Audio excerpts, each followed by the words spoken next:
हम अगली टर्म्स पर आते हैं बच्चों। ग्लोबलाइजेशन कंप्लीट करने के बाद लिबरलाइजेशंस पर। देखो बात क्या थी कि ये हमारा इंडिया है ना, मान लेते हैं जैसा भी हमसे बनता है। अब इस इंडिया की बाकी कंट्रीज़ के साथ में यहाँ चाइना भी है ना, यूएसए भी है, या और यूके भी है, और ऑस्ट्रेलिया भी है, ठीक है। तो ऐसी डिफरेंट टाइप ऑफ कंट्रीज़ थी। क्या था, यहाँ फुली रेस्ट्रिक्शन था, और इंडिया के अंदर भी गवर्नमेंट ने फुली, मतलब कुछ तो फुली रेस्ट्रिक्टेड थे एरियाज, जैसे टेलीकॉम इंडस्ट्री। टेलीकॉम इंडस्ट्री के अंदर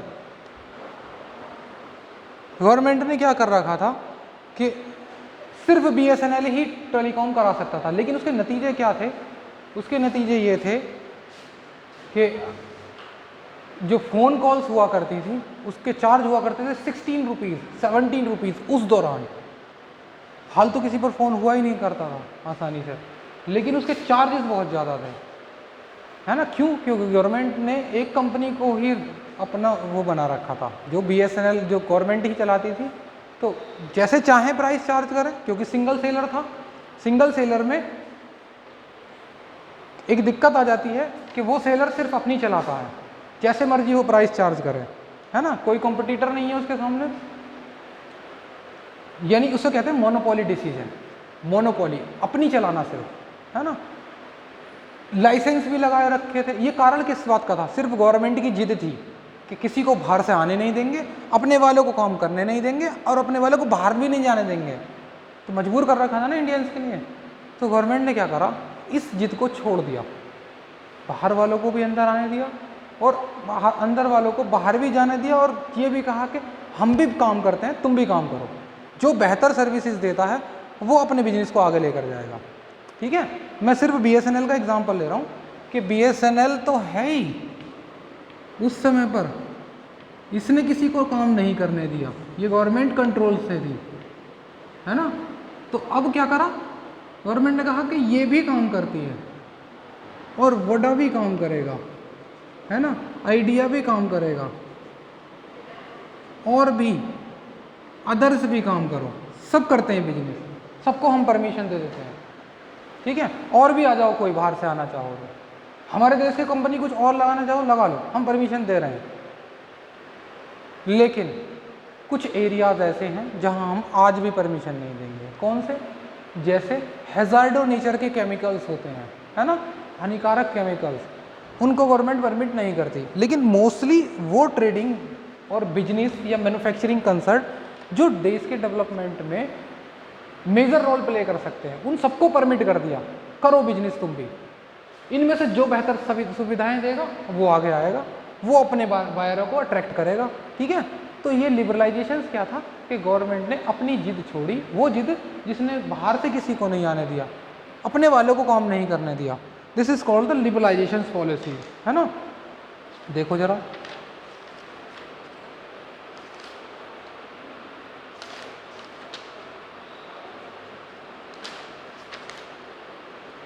liberalisation refer to the end of licensing.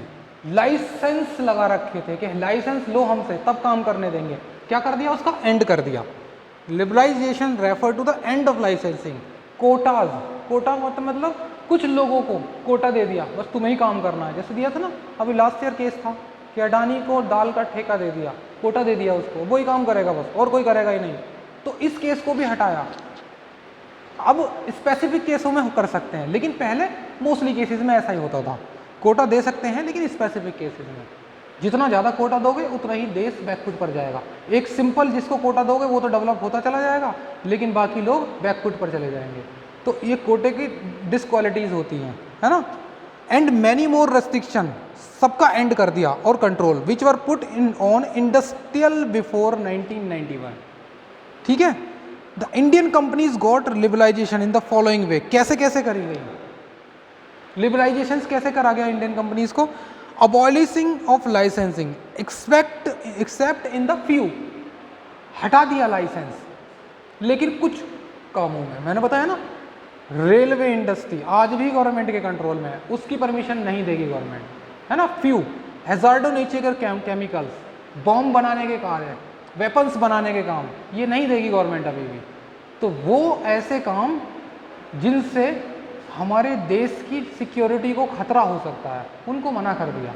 उसके अलावा एक दो काम ऐसे भी थे जिनको गवर्नमेंट का मन नहीं कर रहा अभी भी करने के, लगता है कि खतरा हो सकता है, ऐसे कामों को गवर्नमेंट ने अभी भी रेस्ट्रिक्ट किया हुआ है, लेकिन बाकी सबको अवॉइड कर दिया लाइसेंसिंग को। The no restriction on the expansion और contraction of the business, business को बढ़ाने घटाने पर कोई रेस्ट्रिक्शन नहीं थे, पहले थे, ठीक है। रिडक्शन ऑफ टैक्स रेट, अगर लाइसेंस दे भी दिया तो उस पर टैक्स इतने लगा दिए वो वैसे बिजनेस नहीं कर पाएगा, ठीक है ना। पहले एक जमाने में 94.4% टैक्स हुआ करता था, 99.4%, 94%। क्या टैक्स था ये? Income tax. यानी इसका मतलब है कि अगर आप 100 रुपीज़ अर्न करते हो तो 99.94 पैसा तुम्हें टैक्स के रूप में देना पड़ेगा। तुम्हारी जेब में कितना बचा बच्चों? 6 पैसा। तो सोच कैसी होगी, कमाओगे नहीं कमाओगे? इससे तो हम कमावे ही ना, आराम से बैठ के खाएंगे।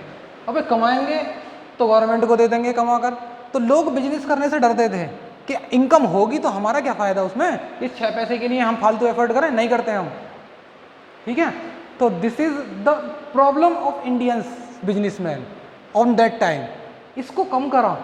आज कितना है इनकम टैक्स? आज तो बहुत फ्लैट रेट के साथ, अलग अलग स्लैब रेट के साथ में लगता है। क्या है आज बता दूं? चलो बता देता हूं।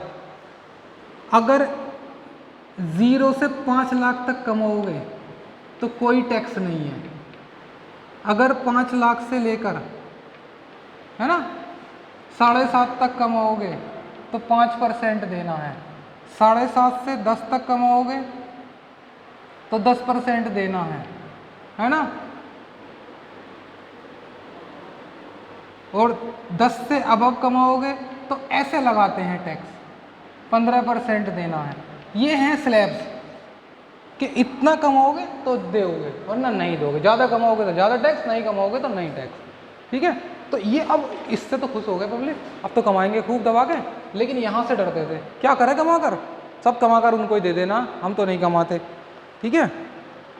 क्या करा गया? Reduction in tax, liberalization in import and export, उसमें भी इंपोर्ट एक्सपोर्ट में बाकी आ जाओ हमारे यहाँ पर बेचो, तुम भी जाओ बाहर, उसके लिए भी लिबरलाइज हो गए। लिबरलाइज का मतलब गवर्नमेंट ने अपनी जिद छोड़ी, लिबरलाइज हो गई, कंट्रोल में आ गई, नखरे ढीले हो गए गवर्नमेंट के, है ना। Easy and simplify the producer और to attract the foreign capital in India. Foreign capital, विदेशी कैपिटल, यानी विदेशी लोगों से कहा कि आ जाओ बिजनेस इंडिया में कर लो, कंपनी लगा लो, हम कोई नहीं रोक रहा तुम्हें, है ना। Freedom in the movement of goods and services, goods and services को इंडिया से बाहर भेजना और वहाँ से लाना कोई दिक्कत नहीं है। पहले थी, पहले क्या होता था पता? 1991 से पहले पुराने ज़माने में मूवी आया करती थी कि समुद्र के रास्ते से स्मगलिंग करा करते थे। स्मगलिंग की फिल्म आती थी ना, देखना कभी पूछना अपने फादर से कि उस टाइम पर स्मगलिंग की फिल्म आती थी। स्मगलिंग का मतलब था कि हम बिना गवर्नमेंट को बताए चोरी से देश के बाहर से कोई भी गुड्स इंडिया में लेकर आए, this is called the smuggling. लेकिन आज स्मगलिंग की मूवी क्यों नहीं आती? इसीलिए नहीं आती क्योंकि अब इस स्मगलिंग की डेफिनेशन ही खत्म कर दी कि स्मगलिंग है ही नहीं, कोई कहीं से भी लाओ भाई, हमें तो टैक्स दे दो बस, ठीक है। Freedom in the fixing price of goods and services, price fix करने में भी फ्रीडम है। पहले गवर्नमेंट तुम्हें लाइसेंस दे दिया, गुड्स प्रोड्यूस कर दिया, प्राइस कौन डिसाइड करेगा? गवर्नमेंट, तुम नहीं कर सकते। तो अब फ्री हो, लेकिन कुछ क्षेत्रों में अभी भी ऐसे हैं कि तुम प्राइस डिसाइड नहीं कर सकते। जैसे वीट, गेहूं की प्राइस कौन डिसाइड करता है? गवर्नमेंट करती है ना। गन्ने की प्राइस कौन डिसाइड करता है? गवर्नमेंट करती है। तो अभी हैं इनके एग्जाम्पल, लेकिन एक दो क्षेत्रों में, ज़्यादा नहीं है। अच्छा, ये था हमारा लिबरलाइजेशन। इसके बाद है प्राइवेटाइजेशन। अच्छा, प्राइवेटाइजेशन का मतलब क्या होता है? देखो मैं समझाता हूँ। अभी गवर्नमेंट ने एक बात समझ में आ रही है कि गवर्नमेंट ने क्या करा कुछ एयरपोर्ट को प्राइवेट लोगों के हाथों में दे दिया। आई ना भाई कुछ न्यूज़, हमारी जो अब की करंट गवर्नमेंट है, एग्जिस्टिंग गवर्नमेंट, उसने कुछ एयरपोर्ट प्राइवेट लोगों को दे दिए और उनसे एक स्पेसिफिक अमाउंट ले ली। This is called the privatization, है ना। तो इस प्राइवेटाइजेशन के अंदर कुछ पॉलिसीज आती हैं, यानी अगर हम गवर्नमेंट सेक्टर्स को, गवर्नमेंट डिपार्टमेंट को या गवर्नमेंट कंपनीज को प्राइवेट लोगों के हाथों में दे दें, दिस इज कॉल्ड प्राइवेटाइजेशन। एक वर्ड आता है डिसइन्वेस्टमेंट।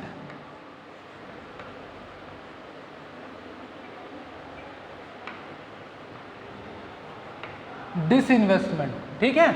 इन्वेस्टमेंट का मतलब purchase of fix asset for the purpose of earning money, interest income. जमीन खरीद ली, किस लिए? जब महंगी होगी तो बेच देंगे, ये क्या है? इन्वेस्टमेंट ही तो है। लेकिन उस जमीन को बेचना डिसइन्वेस्टमेंट। तो गवर्नमेंट ने क्या करा? डिसइन्वेस्टमेंट किया। किसको? अपनी संपत्ति को, अपनी कंपनियों का डिसइन्वेस्टमेंट। कौन कौन सी कंपनी? देखो डिसइन्वेस्टमेंट होता है, एक होता है फुली डिसइन्वेस्टमेंट, एक होता है पार्टली। पार्टली भी दो तरह के। देखो फुली डिसइन्वेस्टमेंट में गवर्नमेंट ने अपनी 100% वैल्यू 100% बेच दिया, है ना, 100% शेयर्स बेच दिए अपनी कंपनी के। पार्टली में या तो माइनॉरिटी डिसइन्वेस्टमेंट हुआ या मेजॉरिटी डिसइन्वेस्टमेंट हुआ। माइनॉरिटी में गवर्नमेंट ने कितने परसेंट बेचे? 49% शेयर सेल करे। 51% अपने हाथ में रखे, और जिसके हाथ में 51% शेयर्स यानी वोटिंग राइट होते हैं वही कंपनी का मालिक कहलाया जाता है। तो गवर्नमेंट यहाँ पर क्या सी रही? मालिक तो अभी भी गवर्नमेंट ही है, लेकिन 49% बेचने के बाद क्या मिला गवर्नमेंट को? डॉलर मिले, पैसे मिला, गोल्ड मिला। तो पैसे की तो कमी पड़ रही थी, तो गवर्नमेंट ने ये चालाकी करी, यहाँ पर 51% सेल ऑफ शेयर कर दिए, यहाँ पर 51%, यहाँ फुली 100% ही बेच दिए। ये वो कंपनी थी जिनको हम कह रहे हैं सिक कंपनी, बीमार कंपनी। बीमार कौन सी हो सकती है? जो कमाकर ही ना दे रही हो, बस खा ही रही हो हमारी जेब से, है ना। This is called sick company, जो लगातार लंबे समय तक लॉस में जा रही थी। तो क्या करती गवर्नमेंट? इसे अपने पास रखकर बेच डाला उसको, और उसके बदले पैसे ले लिए, वरना ये तो लॉस में जा जाकर खुद ही खत्म हो जाती। ठीक है, वो कंपनी जिनसे उम्मीद थी कि वो आगे सही हो सकती हैं, उनकी 51% तो राइट अपने पास रखे, ताकि जब हम मालिक तो हम ही हैं, डिसीजन पावर किसके हाथ में होती है? जिसके पास 51% शेयर होते हैं, ताकि वो उसको मैनेज कर सके आगे जाकर। फिर 49% को ख़त्म कर लेंगे, फिर अपने पास ही ले लेंगे शेयर जैसे ही वो सही हो जाएगी। लेकिन यहाँ प्राइवेट करने का एफर्ट ये हुआ, कुछ पैसा आया भी, और प्राइवेट लोग भी काम करने के लिए आए, और प्राइवेट लोग काम करते हैं। सरकारी लोग सैलरी तो बराबर लेते हैं लेकिन काम नहीं करते ठीक से, है ना। बहुत सारी कंपनीज में ऐसा होता था। ये वो कंपनीज थी जिन पर डाउटफुल थे कि ये सही भी हो सकती है, नहीं भी। वो तो 100% श्योर था कि नहीं होंगी, बेच दी, खत्म बिल्कुल। तो कुछ इंडस्ट्री ऐसी थी जिनको 3 तरह से डिसइन्वेस्टमेंट हमने करा। This is called the disinvestment policy, है ना। Privatization refer to the given greater role to private, greater role private लोगों को दे दिया काम करने के लिए। पिछले एग्जाम्पल में मैंने वोडा आइडिया को था, वो गवर्नमेंट ने अपनी जिद छोड़ी, कह रहे कि हम ही बिजनेस करेंगे, यानी BSNL ही बिजनेस करेगा, कोई और नहीं करेगा, बाकी लोगों को भी मौका दे देना। This is called the liberalization. लेकिन अपनी ही कंपनियों को प्राइवेट लोगों के हाथों में दे देना, this is called the privatization. And reducing the role of public sector, public sector यानी सरकारी कंपनीज का रोल कम कर दिया। लेकिन गवर्नमेंट ने कुछ कंपनीज ऐसी थी जो अपने पास रखी, जिन्हें कहा गया नवरत्न कंपनी। ये थी वो कंपनियां, उनका नाम दिया गया नवरत्न। अकबर के दरबार में नवरत्न हुआ करते थे। ऐसे ही हमारी इंडिया की कंपनी के अंदर कुछ ऐसे नवरत्न थे जो अच्छा प्रॉफिट कमा कर देते थे। क्या क्या नाम है बताऊं? बाल्को, है ना, अरे कैसा नाम है ये बाल्को, है ना, बेहल, सेल,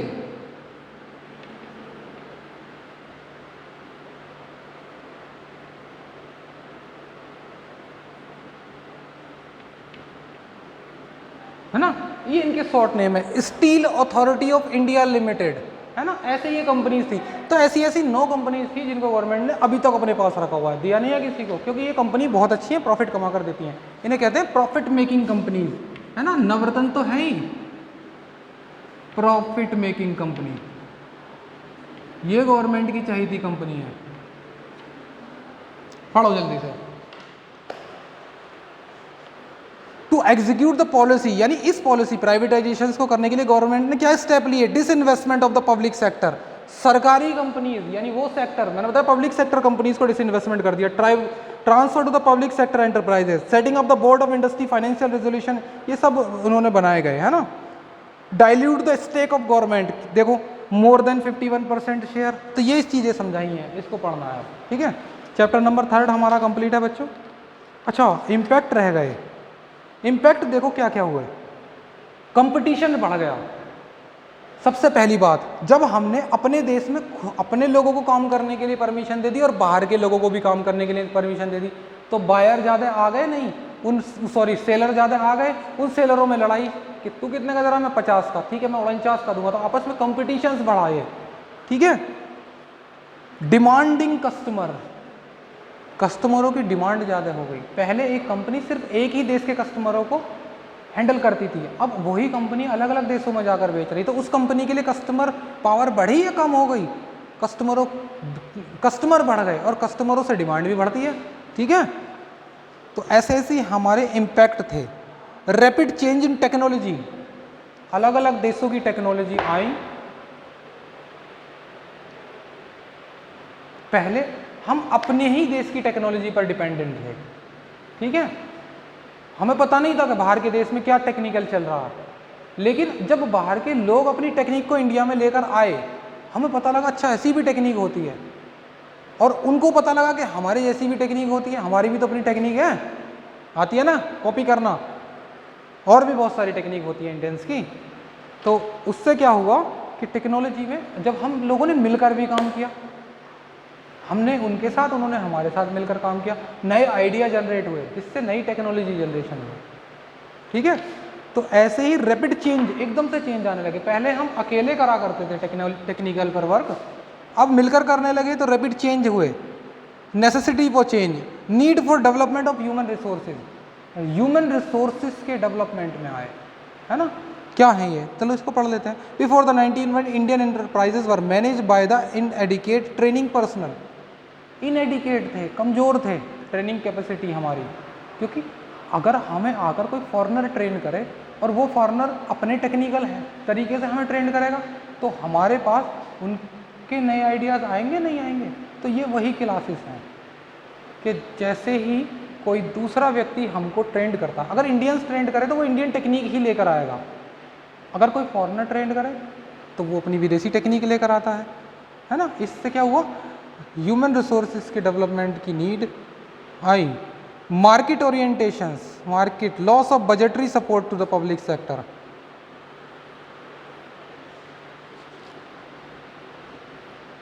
अब देखो, अगर इकोनॉमिक्स में बजट चैप्टर पढ़ लिया हो तो ये आसानी से समझ में आ जाएगा।